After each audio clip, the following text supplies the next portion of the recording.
my way to the grocery store. I ain't gonna say what grocery store I was going to, but it rhymes with Alf's. So I was on my way to Alf's one day, and just picking up some nonsense really.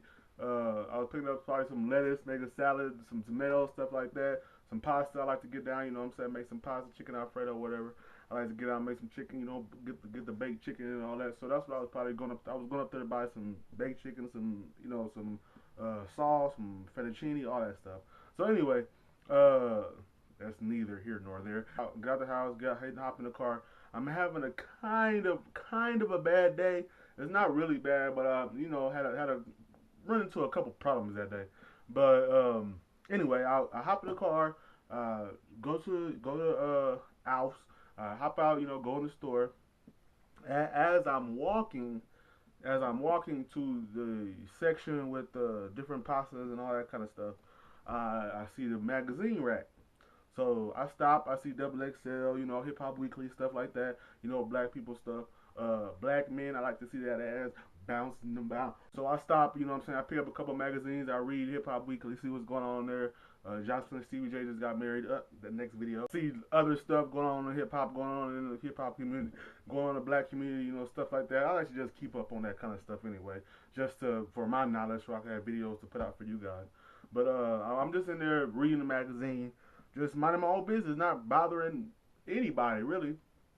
And this ghetto, she worked at Alf's. I don't know why Alf's will hire her, but she's working at Alf's, and she was like super ghetto, right? So I'm reading my magazine, just minding my business.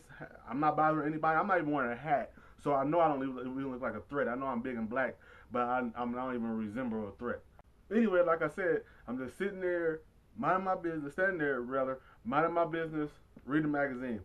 She comes up to me and she's talking about, if you ain't gonna buy nothing, you can't be in here reading the magazines.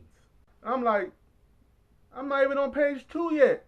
We can't just be having random people in here reading magazines. If they're not in here shopping, we can't have them just loitering. I'm like, alright, whatever, Shaniqua, or whatever your name is, I'm cool on these magazines, I'm cool on you, so I'm gonna go ahead and get what I'm getting, and I'm gonna go ahead and I'm gonna go to get my pasta, and I'm gonna make it happen tonight.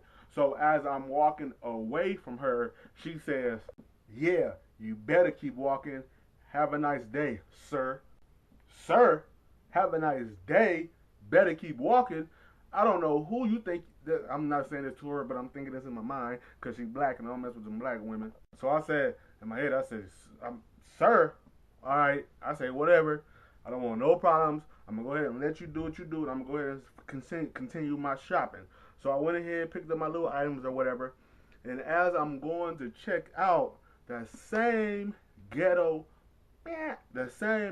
chick is cashing people out, right? So I purposely get in her line and I purposely pick up like 2 or 3 magazines. So I walk over to her line, which is probably number 4. So if y'all ever go to Alf's and see a ghetto, then she's probably in checkout line number 4. But anyway, I went over there, I went to check out line number 4, and it was like 10 items or less. I went ahead and picked up like 3 more items, so I had like 13 items just to make it difficult. So I went over there, I went to her line, I'm checking out, you know what I'm saying? And I picked up some like coupons just to make it super difficult. So I went up to her checkout line, I checked all my stuff out, put the magazines last, and I was like, I guess I'll finish reading this article when I get home because I'm buying this magazine. And she looked at me talking about, well, that's what the magazines are here to buy. You little ghetto hood rat. Of course I didn't say it to her face because black girls keep guns in their purse nowadays, even if they at work. So all I said was thank you for your help, and I appreciate it, and I will finish reading these magazines at the house. Yeah. And then I guess she got pissed off, didn't want to talk to me more. She didn't want to bag my groceries up. So I ended up bagging my own groceries. So I bagged my own groceries. I wasn't tripping. Walked out the door, put my groceries in my car, went in my car. I forgot that I left my back windows rolled down, right? So as I'm starting the car up, I hear fluttering in the back seat area down, by the floor. So I look back, boom. I look back to see what that is. It's a fucking pigeon in my car, a pigeon. So as I'm struggling trying to get this pigeon out the car, the pigeon swooped by, bites me. So long story short, I got bit by a pigeon.